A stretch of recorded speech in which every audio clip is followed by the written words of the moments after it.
Pois é, amigos, estamos nos aproximando da Páscoa e hoje começarei uma série de estudos, breve palavras, falando das 7 palavras de Cristo na cruz do Calvário.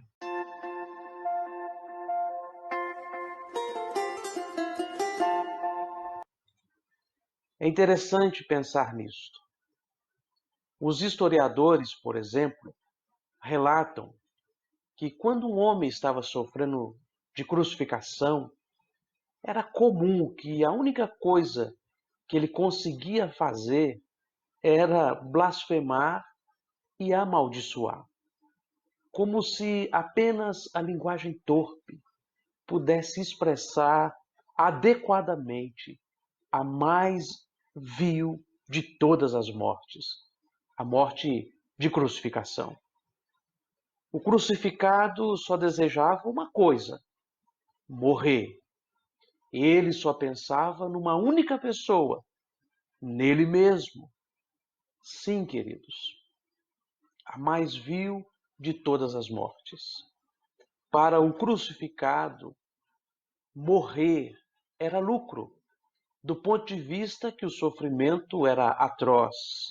E a coisa que ele mais desejava é que a morte chegasse o mais rápido possível para livrar-lhe daquele sofrimento. E eis o que torna tão tremendas as 7 palavras de Cristo na cruz do Calvário. Diferentemente de todas as outras vítimas de crucificação, Jesus estava mais preocupado com os outros do que consigo mesmo. Pois mesmo em agonia, ele continua sendo o Rei dos Reis.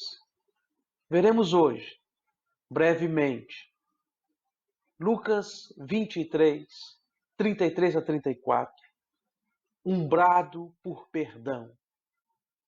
Pai, disse Jesus, perdoa-lhes, porque não sabem o que fazem. Ali ele foi pendurado em silêncio. Você se lembra? Mas nesse instante, os lábios de Jesus, pálidos, rachados, trincados, são vistos se mexendo. Ele está clamando por piedade? Não. O que então ele está pronunciando? Seria alguma maldição sobre aqueles que estão lhe crucificando? Não. Ele está orando. Sim, os lábios de nosso Senhor, desidratados, orando. Os lábios de nosso Senhor, espancados, orando.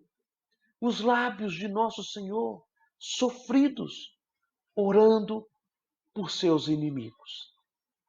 Aqui encontramos Jesus Cristo no exercício de seu sumo sacerdócio. Estas palavras foram provavelmente ditas enquanto nosso Senhor estava sangrando, disse o bispo Haile, sendo pregado na cruz, ou logo que a cruz foi erguida no Calvário. Vale observar, disse ele, que tão logo o sangue de Jesus, o Cordeiro de Deus, começou a fluir, Jesus, o mesmo Cristo, como grande sumo sacerdote e oferta pelo pecado, começa a interceder pelos pecadores. Veja só, meu amado irmão, quando o homem deu o pior de si, Jesus orou, não por justiça, mas por misericórdia, e implorou ao Pai por seus inimigos não sofressem as consequências dos próprios atos de maldade que estavam cometendo. Orou, não após as suas feridas terem sido saradas. Orou não depois que tivesse descido daquela cruz. Orou não quando pedira ou alguém tivesse pedido perdão por aquelas atrocidades, não. Orou enquanto suas feridas estavam abertas, sangrando, doídas, aflito. Palavras de perdão saíam de seus lábios enquanto os pregos eram cravados em seu corpo. Ah, meus irmãos, quando a dor era mais intensa, quando a aflição era mais aguda, ele orou enquanto a cruz era baixada no buraco com um tranco. Foi nesse momento em que os nervos ainda estavam extremamente sensíveis pela dor. Era inconcebível, lancinante, mas ele orou. Ele orou por aqueles que o maltratavam. Sim, orou, vítima do maior crime da história, disse William Bright. Orou pelos seus criminosos. Jesus proclamou na cruz, de maneira eloquente, meu amado irmão, uma lei muito superior. Ele sabia que, segundo a antiga filosofia do olho por olho e dente por dente, todo mundo acabaria cego e banguela. Ele não combatia o mal com o mal. Ele combatia o mal com o bem. E, embora crucificado pelo ódio, ele reagiu com um enérgico e ativo amor. Será que podemos dizer também, Pai, enquanto estamos sendo crucificados? Será que podemos orar pelo perdão dos que estão tentando nos destruir? Será que temos fé suficiente para deixar o juízo nas mãos de nosso Pai Celeste, como nos orientou o apóstolo Paulo em Romanos 12:19?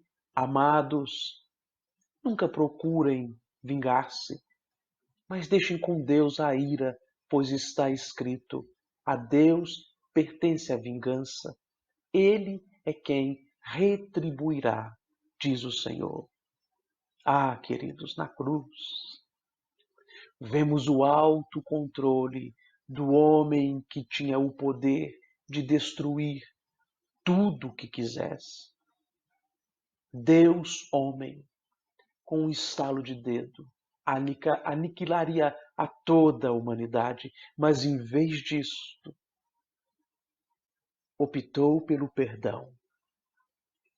Ali, Jesus foi pendurado em silêncio, mas nesse instante seus lábios pálidos são vistos se mexendo. Ele está clamando pelos seus algozes. Ele está orando pelos seus inimigos. E diz, eles não sabem o que fazem. Pai, perdoa-lhes.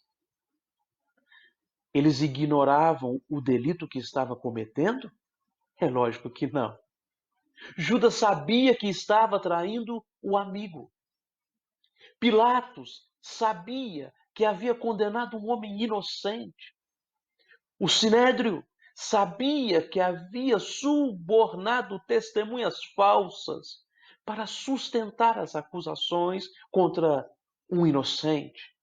Nenhum deles ignorava os crimes dos quais eram culpados, mas ignoravam a monstruosidade de seus crimes. Por alguma razão, não sabiam que estavam crucificando o Filho de Deus. Eles não sabem o que fazem. Geralmente, meu amado irmão, o pecado demonstra sua ignorância total. Não temos ideia da grandeza de nosso pecado. porque não compreendemos a grandeza de nosso Deus. O primeiro brado da cruz, dali, ecoa a única palavra sem a qual não poderíamos ser salvos: perdão. Pai, perdoa-lhes. Não é a sua dor que o aflige naquele momento. O que angustia o nosso Senhor são os nossos pecados.